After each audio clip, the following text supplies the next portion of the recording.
Bismillahirrahmanirrahim. Assalamualaikum warahmatullahi wabarakatuh. Globe Al-Hijrah edisi 25 Februari bersama saya, Ardi Herman Marzi. Sejak 7 Oktober tahun lalu, siri serangan menggila ke atas Gaza oleh tentera Zionis Israel nampaknya belum mencapai tahap kepuasan Benjamin Netanyahu.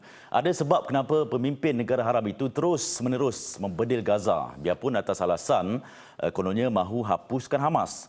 Dia sebenarnya dalam dilema kerana dari pelbagai sudut dia mula dikecam, dikritik, malah ditolak rakyatnya sendiri.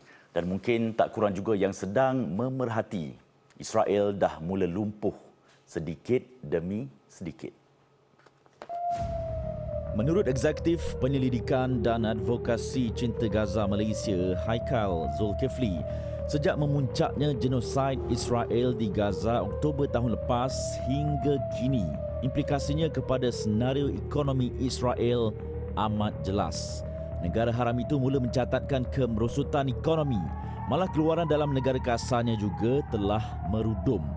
Pelancongan sebagai salah satu sumber utama pendapatannya pun makin hari makin malap. Ada sektor-sektor yang sebenarnya sektor-sektor yang terpaksa dikecilkan oleh Israel, antaranya sektor pelancongan dan juga sektor pembinaan. Dua sektor ini adalah sektor yang sebenarnya memberikan GDP ataupun memberikan pulangan yang besar kepada ekonomi Israel. Tetapi sejak daripada perang yang berlaku pada 7 Oktober yang lalu, maka dua sektor ini terpaksa diberhentikan dan pelancong-pelancong yang masuk ke Israel pada ketika itu semakin mengecil jumlahnya. Jadi itu antara benda yang sangat-sangat memberi kesan. Sebabnya Israel ni boleh dikatakan antara benda yang menjadi tunjang kepada ekonomi mereka adalah pelancongan.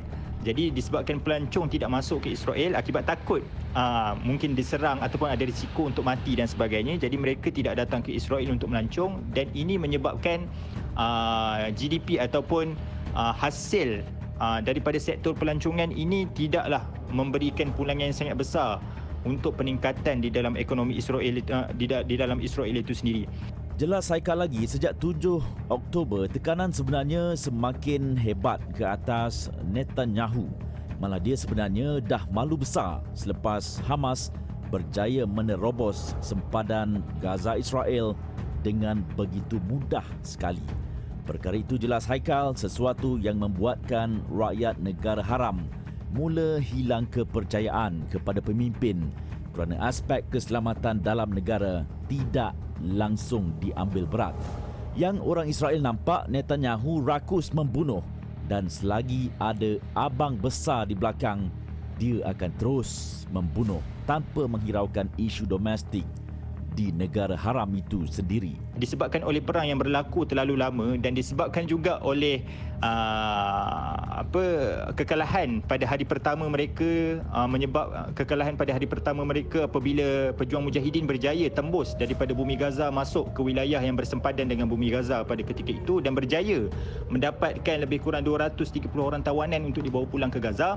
Ini memberikan satu tamparan yang sangat hebat, terutamanya kepada Benjamin Netanyahu, kepada Yoav Golan sebagai Menteri Pertahanan Israel, dan juga kepada menteri-menteri yang terlibat bahawa mereka tidak mampu untuk menjaga rakyat mereka. Dan ini juga sebenarnya menunjukkan bahawa Israel bukanlah satu negara yang hebat dalam memelihara keselamatan penduduk ataupun rakyat mereka. Jadi ini menjadi satu igawan kepada mereka. Dan pada ketika ini juga Benjamin Netanyahu telah ditekan daripada kiri dan kanan. Kiri dan kanan ini maksudnya daripada pihak pembangkang dan juga daripada kalangan menteri mereka sendiri, bahawa selepas daripada perang ini Benjamin Netanyahu perlu step down, perlu turun daripada kerusi Perdana Menteri dan digantikan dengan orang yang lebih layak yang mampu untuk memimpin negara dan meningkatkan ekonomi.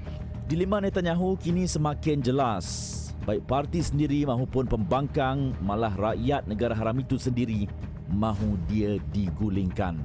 Karier politik Netanyahu mungkin tidak lama, cuma dia yang hanya mengambil sikap bertangguh dan bijak mengalih perhatian, kononnya ingin memfokuskan perang di Gaza yang hakikatnya langsung tidak menguntungkannya.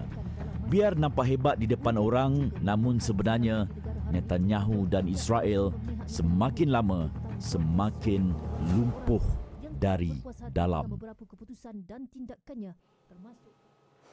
Sama-sama kita tunggu adakah tahun 2024 ini tahun untuk kita lihat Netanyahu digulingkan atau bagaimana? Baik, seterusnya berbaki kira-kira 2 minggu lagi Ramadan akan tiba. Persoalan yang timbul, Ramadan di Gaza, apa ceritanya dan bagaimana keadaannya? Dengan kata Israel memberi helah lagi asalkan dapat meneruskan siri kezaliman membunuh rakyat Gaza pada bulan mulia itu. Malah mula memberi amaran menyekat jemaah untuk beribadah di Masjidil Aqsa. Sejauh mana benar situasi itu akan terjadi? Adakah wujud kemungkinan Gaza bermandi darah dalam bulan Ramadan nanti? Kami ajukan sekali lagi kepada Haikal.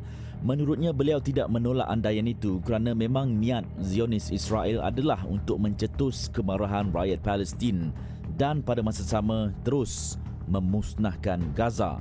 Baik, berdasarkan situasi semasa, kita melihat bahawa serangan rejim Zionis ini akan berterusan sehingga ke penghujung pada bulan Ramadan kerana dengan tindakan-tindakan yang cuba dilakukan oleh rejim Zionis pada ketika ini, mereka memang sengaja untuk memanjangkan tempoh peperangan ataupun serangan yang mereka telah lakukan ke atas penduduk Palestin, terutamanya ke atas penduduk di bumi Gaza.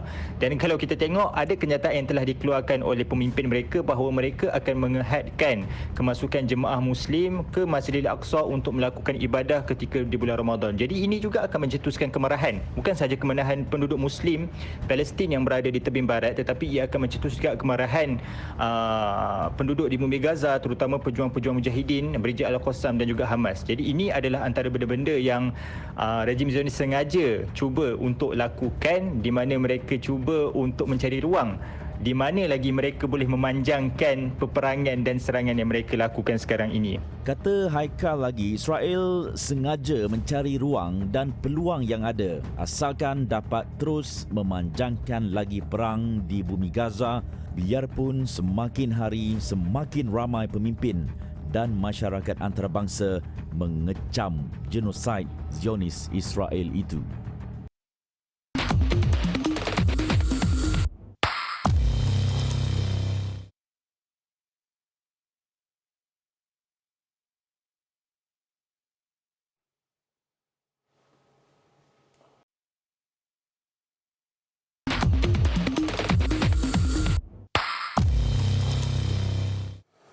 Baik, kembali dalam Globe Al-Hijrah. Sebagaimana yang kami laporkan tadi, negara haram Israel dijangka berdepan siri kejatuhan.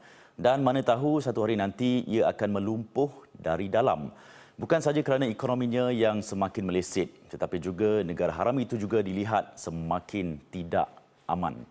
Protes anti kerajaan dan anti Benjamin Netanyahu semakin hari semakin agresif, lebih-lebih lagi di Tel Aviv.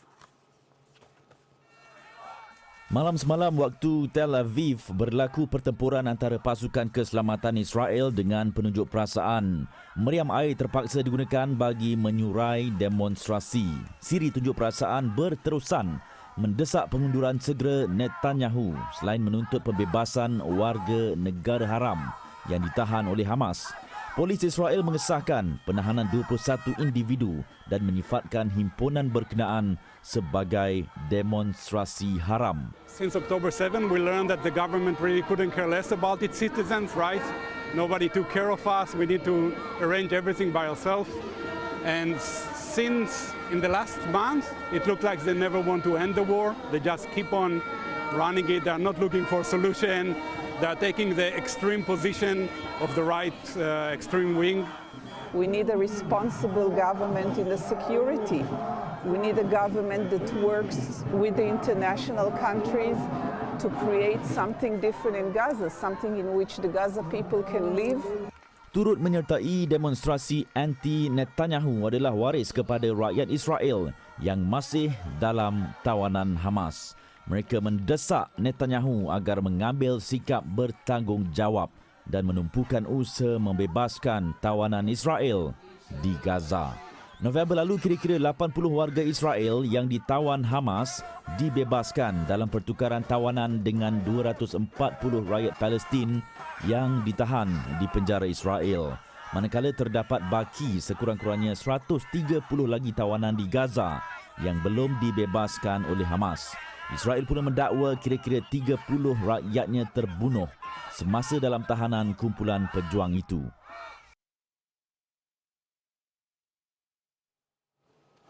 Baik, sekian Globe Al-Hijrah edisi 25 Februari. Lagi kupasan mendalam genosid di Gaza dan isu antarabangsa lain minggu depan. Saya Adi Rahman. Assalamualaikum warahmatullahi wabarakatuh dan selamat malam.